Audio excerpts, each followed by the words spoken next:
Depuis 6 hivers, vous le savez, donner la main don de soi maraude dans les rues de Lyon pour sauver des sans-abri. Eh bien, aujourd'hui, 3 députés de la République En Marche nous soutiennent. Ils nous ont promis de faire quelque chose pour notre proposition de loi sans-abri. Et pourquoi pas d'aller voir Monsieur Macron, puisqu'on réclame depuis le mois de décembre un entretien avec lui, en hommage à notre ami Jean-Claude. Eh bien, on va écouter l'un des députés qui nous a annoncé son soutien très récemment. Monsieur le député, je voulais vous remercier parce que d'habitude on se retrouve dans votre cabinet puisque vous êtes mon ORL attitré depuis des années et grâce à vous je vais bien. Donc... Tant mieux, tant mieux. Et vous allez bien. Ce que j'essaie de faire, c'est que la France aille mieux aussi. Bah oui, voilà. Donc on essaye tous les deux, chacun avec nos talents respectifs et proches, d'aider les autres. Et moi, je viens vous appeler un peu au secours ce soir, comme tous les députés d'En Marche. On a été écouté par M. Hollande l'année dernière. On a reçu un courrier de M. Macron, mais M. Macron nous a dit qu'Agnès Buzyn allait nous recevoir depuis le mois de décembre, silence radio. Donc on a décidé de mettre un peu plus de pression positive sur vous, parce que moi je reste persuadé qu'il y a une solution pour les sans-abri qui se cachent à la campagne. Et quand je dis une solution pour les sans-abri, j'ai des sans-abri qui sont morts et un ami, Jean-Claude, qu'on a sorti au mois de décembre de 17 ans de rue. Il était parti de Cherbourg, il a fait 2 fois le tour de la France. On l'a hébergé à Saint-Chamond, il était chez lui depuis le 1er janvier. Pendant 4 mois et demi, il a eu une vie heureuse. C'était toute la beauté de notre mission, donner la main dans le soir. Et ces 17 ans l'ont tellement fragilisé qu'il a fait un arrêt cardiaque et on l'a perdu.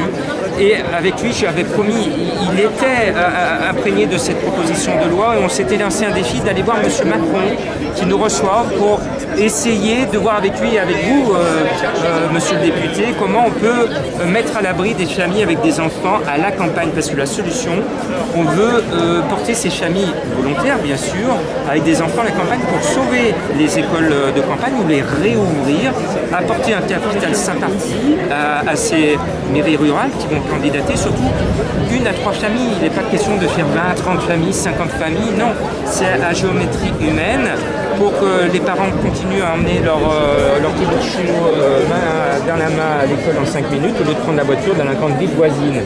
Et ça peut s'appliquer également aux familles migrantes, volontaires, qui pourraient trouver à la campagne le moyen d'apporter leur savoir-faire et leur énergie. Et donc nous, on a besoin de savoir, et ceux qui nous suivent sur les réseaux sociaux, de savoir comment vous réceptionnez cette idée et comment vous pourriez nous aider. Déjà peut-être à alerter M. Macron et à travailler avec nous. Alors d'abord, merci pour ce que vous faites. Première chose.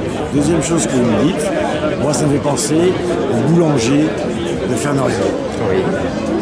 Grosso modo, vous connaissez l'histoire, grosso modo, le boulanger, l'étranger. Grosso modo, il part et dans le village, il n'y a plus de pain. Donc je crois vraiment, qu'il existe des solutions concrètes. Premièrement. Deuxième chose, au niveau de la loi, c'est ce qu'on essaie de faire, c'est de faire en sorte de différencier les étrangers. Dans les étrangers, des gens qui sont à la rue, d'abord il y a des gens comme vous savez qui sont français, oui. Et ça c'est la première chose. Ils doivent être prioritaires. C'est un vrai devoir. Parce qu'on les oublie. Voilà, on s'occupe des Français. Deuxième chose, effectivement, après, il y a tous les problèmes des migrants, il y a des gens qui viennent en France, qui ont droit au statut de réfugié, à qui on donne le statut de réfugié. Et jusqu'à maintenant, avant qu'il y ait la loi, tout le monde était traité de la même manière. Qu'on ait le statut, qu'on n'ait pas le statut, on était traité de la même manière. Donc, maintenant, grâce à cette loi, on va avoir un statut particulier par rapport aux réfugiés, on va les aider par rapport aux Français et par rapport à l'accompagnement. Et bien évidemment, l'accompagnement ne doit pas se faire en ville. Et les campagnes, je pense, doivent jouer un rôle, d'autant plus qu'actuellement, c'est pas encore des territoires en France. On voit qu'il y a de plus en plus de gens qui reviennent dans les métropoles et que les campagnes se désertent. Et donc, effectivement, il faut, entre guillemets, repeupler les campagnes. Et les migrants, mais en situation régulière, c'est là qui on devrait pouvoir trouver une solution pour d'une part que ces gens-là puissent avoir un toit, et puis d'autre part pour refaire vivre les campagnes. Eh bien, monsieur le député, est-ce que vous êtes prêt à nous aider? Je suis prêt à vous aider, donc je vais voir effectivement concrètement comment est-ce qu'on peut faire. C'est vrai que moi, ce qui m'épate depuis ce mandat, on en a parlé quelques minutes, mais c'est la proximité qu'on a avec les ministres et les messages qu'on doit passer.